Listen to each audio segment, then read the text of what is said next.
Okay guys, now we're going to talk about bedside monitors. All of our patients are always on a monitor.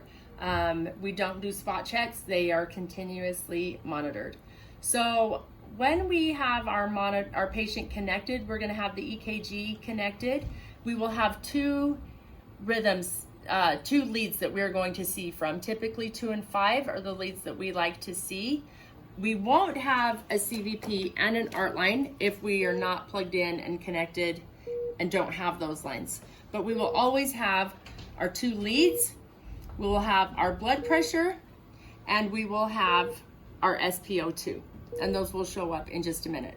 To get rid of these 2 that I just unplugged, all I'm gonna do is go back to this, and I'm going to hit art line, and I'm gonna say deactivate. I'm gonna hit CVP, deactivate.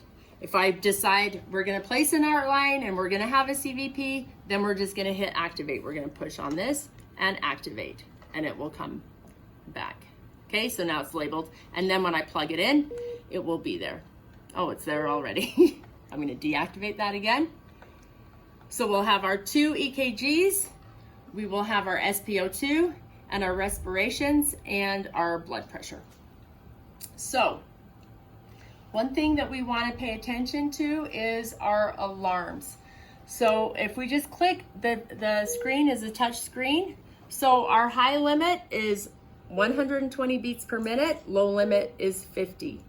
Pace mode right now is unconfirmed. If you have a patient with a permanent pacemaker or a temporary pacemaker, we can go turn that on. It will recognize that it is a paced rhythm. It will pick up those pacer spikes. Red alarms, we never want to ignore.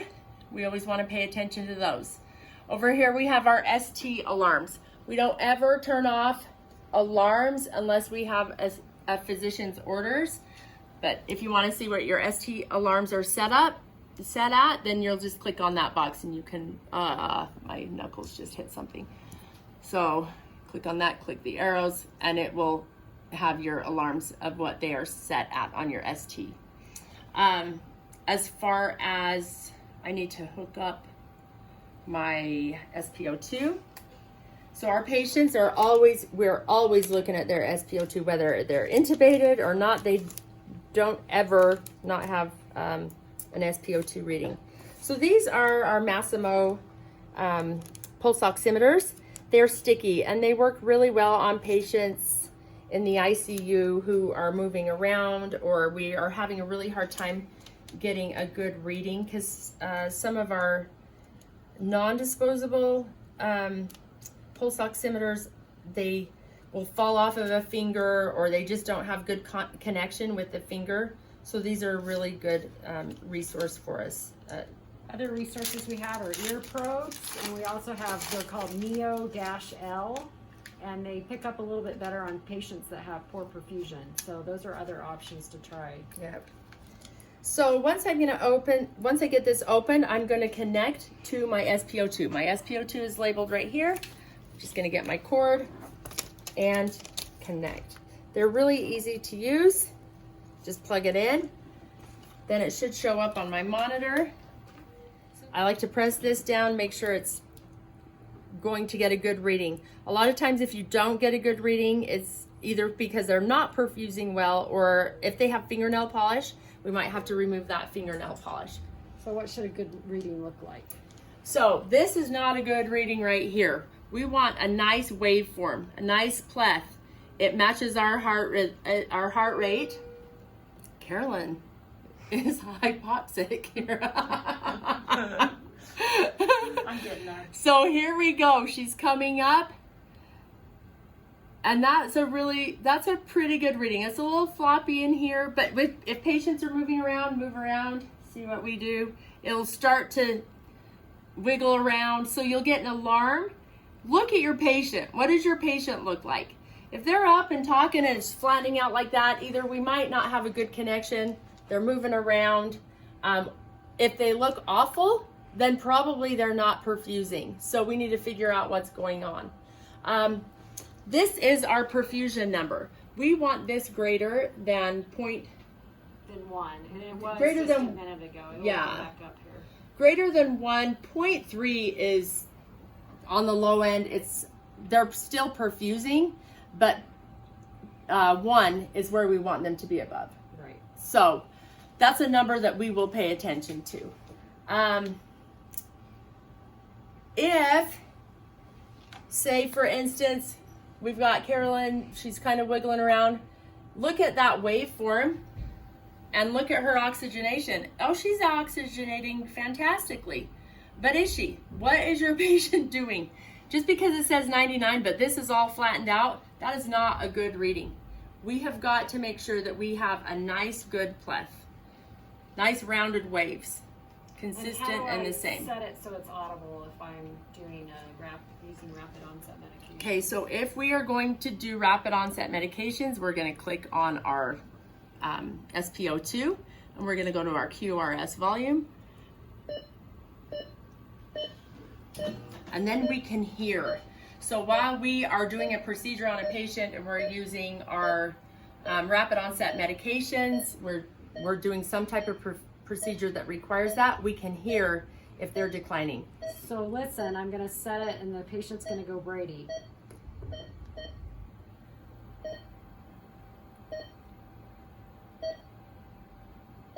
Or maybe they go into an AFib. So it just gives you another sense to use to know that something's changed with your patient. So we can also pause our alarms. We can silence them or we can pause them. When we push the pause button, it pauses the alarms for 2 minutes. We don't ever want to turn our alarms off. Our blood pressures, we want to make sure, first off, we use all these disposable cuffs.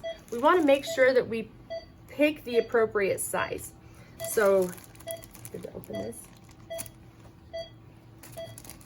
And let's turn this down.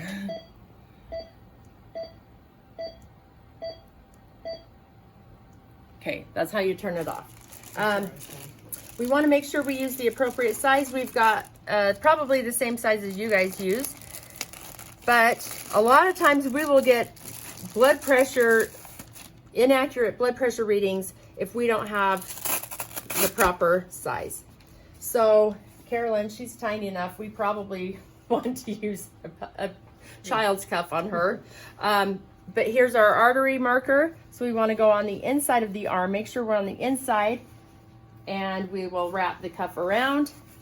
Make sure that we are within, this is a little bit, we're within the limits. So this artery marker comes within the centimeter marking here, okay? We also want to make sure, like a lot of times we'll get a blood pressure reading and nurses might freak out and the cuff is clear down.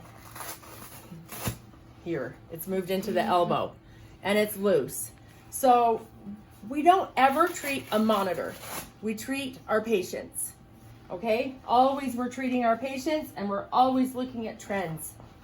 So once we get the right blood pressure cuff, our blood pressure connector is on the monitor. Our patients don't live without a cuff on their arm or an art line or both. If we have an art line and we question the art line validity, then we're going to get a manual pressure because sometimes those go bad. So, and you can get it this way, but we also have manual cuffs in the med room. So if you need to go additionally to that, you're welcome to. Yep. So to do blood pressures on our monitors, we can arrow over and you can do start, stop, and that will give us our blood pressure. And you notice what happened to her waveform. It kind of went wonky because we are occluding that blood flow right now. So she's 111/80. What I want you to notice, the map. We pay attention to the map. If we have a map less than 60, then we're concerned. Also, I want you guys to really focus on trying to pay attention to what your blood pressure, your systolic and your diastolic are doing. Don't just look at the top number. See what your bottom number is doing as well. Is it getting too low or is it coming too close to that top number? If you look at this, it says auto every 15 minutes. So just because I've already hit start, so now it will cycle every 15 minutes. We can change that by clicking on the box and we can change our repeat time every 30 minutes, every hour. Our standard here in the ICU is a minimum of every hour. If we want to do if we, for whatever reason, wanted to go manual because they have an art line and we're just checking against the art line and the manual to see if they match up, that's something that we will do when we're getting ready to get rid of an art line, is we'll make sure that they are within 10 points of each other on blood pressure before we DC it. So we'd go manual, and then it changes on your monitor to manual. So that means it's only gonna run when I hit start. It's not gonna run any other time. But if I wanna go back to auto, I switch my mode, auto.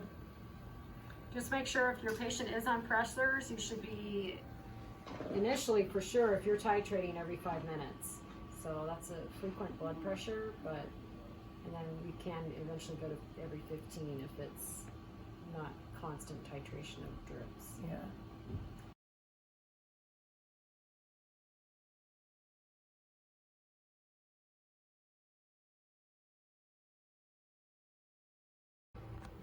Okay, so this little piece right here is called the X2, and we use this for transporting patients if we have to go to CT or if they're actually able to walk. All you're gonna do is push this little release button here and slide it out, and then you have your portable monitor. It's really important that we never disconnect from the portable monitor while the patient is admitted, while they're not being discharged, if they're going anywhere. Pay attention to your alarms while you're transporting, because things can happen while you're transporting. If you'll notice on the back, there are 4 connection sites, and those, I'll swing it over, connect into these. So we're just gonna push the monitor on and slide it in. You wanna make sure you hear it click and lock. A lot of times, not a lot of times, but occasionally this has been known to not be locked in well, and it has fallen off either on patients or the floor. They're very expensive and they break and they could harm our patients. This little monitor here is for our end-tidal CO2.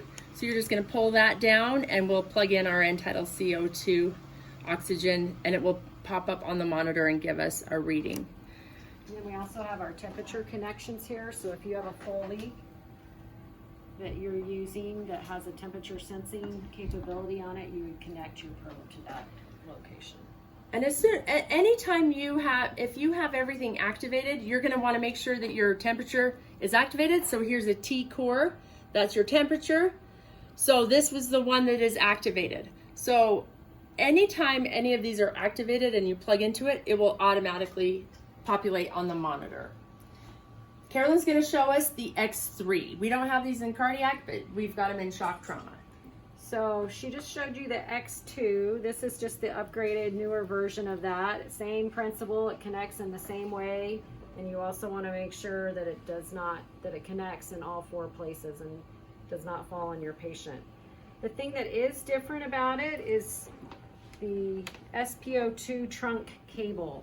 So this would connect to the sensor that's currently on my finger.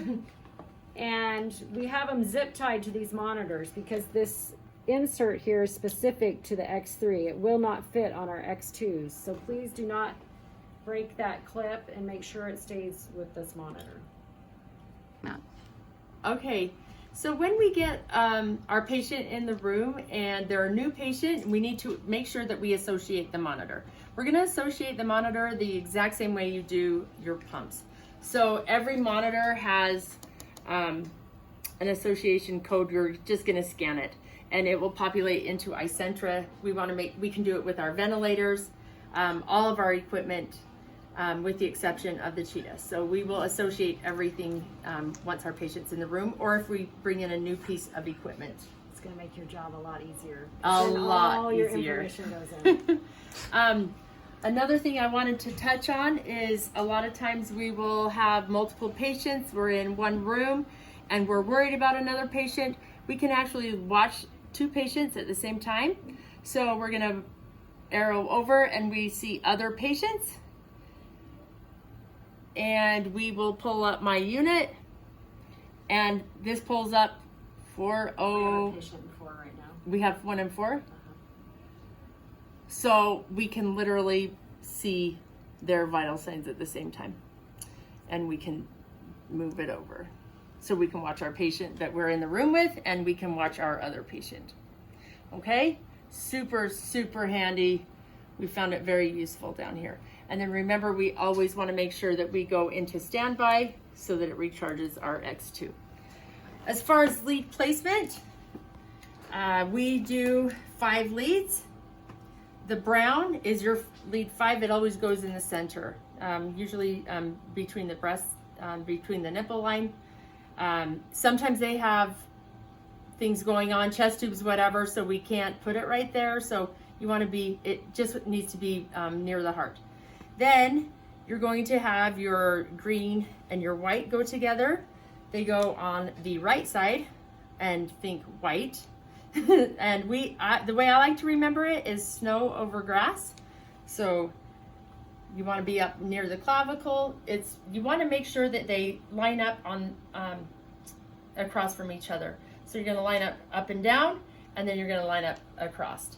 So we've got our green down near the ribs or abdomen, belly button. Then we've got our white up high by the clavicle.